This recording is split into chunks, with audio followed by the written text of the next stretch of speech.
আয়াত ৩৮ وعادا وثمودا وقد تبين لكم من مساكنهم وزين لهم الشيطان أعمالهم فصدهم عن السبيل وكانوا مستبصرين অনুবাদ আর আমরা আদ ও সামুদকে ধ্বংস করেছিলাম তাদের বাড়িঘরের কিছু তোমাদের জন্য উন্মোচিত হয়েছে আর শয়তান তাদের কাজকে তাদের দৃষ্টিতে শোভন করেছিল এবং তাদেরকে সৎপথ অবলম্বনে বাধা দিয়েছিল যদিও তারা ছিল বিচক্ষণ তাফসির ১ নং ফুটনোটের বিবরণ আরবের যেসব এলাকায় এসব জাতির বসতি ছিল আরবের লোকেরা তা জানত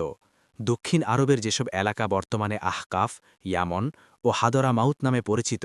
প্রাচীনকালে সে এলাকাগুলোতেই ছিল আদ জাতির বাস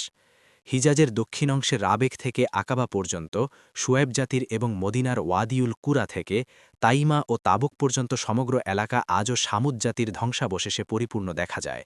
কোরআন নাজিল হওয়ার যুগে এ ধ্বংসাবশেষগুলোর অবস্থা বর্তমানের তুলনায় আরও কিছু বেশি সুস্পষ্ট থেকে যাবে দেখুন ইবনে কাসির ২ নং ফুটনোটের বিবরণ মুস্তাফসেরের অর্থ বিচক্ষণ বা চক্ষুষ্মান উদ্দেশ্য এই যে যারা কুফরি ও শির্ক করে আজাব ও ধ্বংসে পতিত হয়েছে তারা মোটেও বেউকুফ অথবা উন্মাদ ছিল না তারা দলিল প্রমাণাদি থেকে সত্য গ্রহণ করতে সমর্থ ছিল কিন্তু পার্থিব স্বার্থ তাদেরকে অস্বীকারে বাধ্য করে রেখেছিল তারা ঠান্ডা মাথায় ভেবেচিন্তে ও খোলা চোখে শয়তান যে পথ দেখিয়েছিল এবং যে পথে তারা বড়ই লাভ ও ভোগের সন্ধান পেয়েছিল সে পথে পাড়ি দিয়েছিল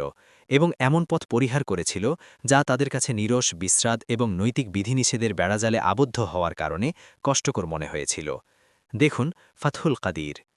অন্যত্র বলা হয়েছে তারা জাগতিক কাজকর্ম খুব বোঝে কিন্তু আখেরাতের ব্যাপারে উদাসীন সূরা আর রুম ৭